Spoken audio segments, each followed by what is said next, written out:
Dianda Aïssata. Famille, voilà une histoire que je viens d'entendre aujourd'hui même. Une jeune demoiselle, burkinabé, de père et de mère, mais résidant en Côte d'Ivoire.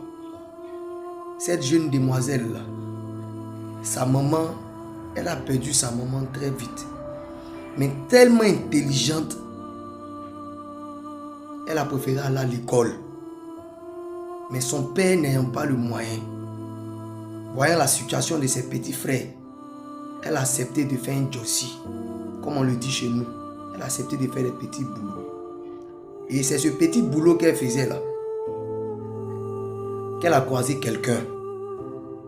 Et la personne, elle a eu un enfant et la personne. Il voulait la marier. Mais sa belle-mère là, elle était une charge vraiment insupportable. Jusqu'au point où le jeune a dit, lui, il veut marier quelqu'un, mais il n'a pas dit qu'il veut prendre charge de toute la famille sur son dos. Il était obligé de laisser la fille. Vous comprenez, non?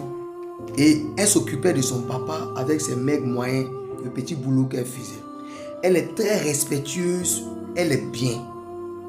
Dianda Aïssata, c'est comme ça qu'elle s'appelle.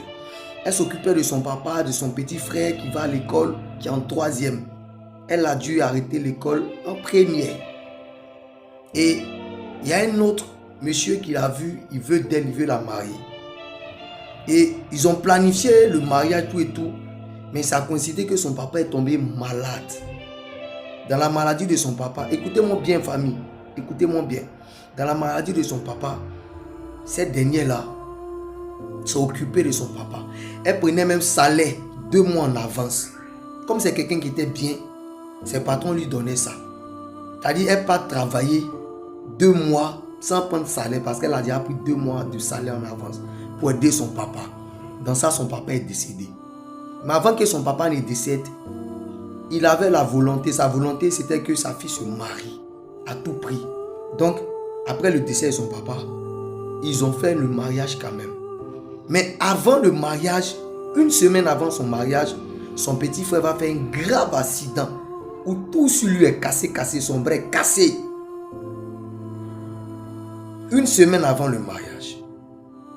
Et la goutte d'eau qui a débordé le vase, qui est la catastrophe, c'est que Dianda Aïssata fait quand même le mariage. 4 jours après le mariage, parce qu'elle s'est mariée jeudi. Jeudi avant-hier, jeudi, là, aujourd'hui est dimanche. Jeudi, vendredi, samedi, dimanche. 4 jours. Actuellement, vous parle là, elle est devenue folle. Elle se déshabille. J'aurais appris qu'elle est musulmane.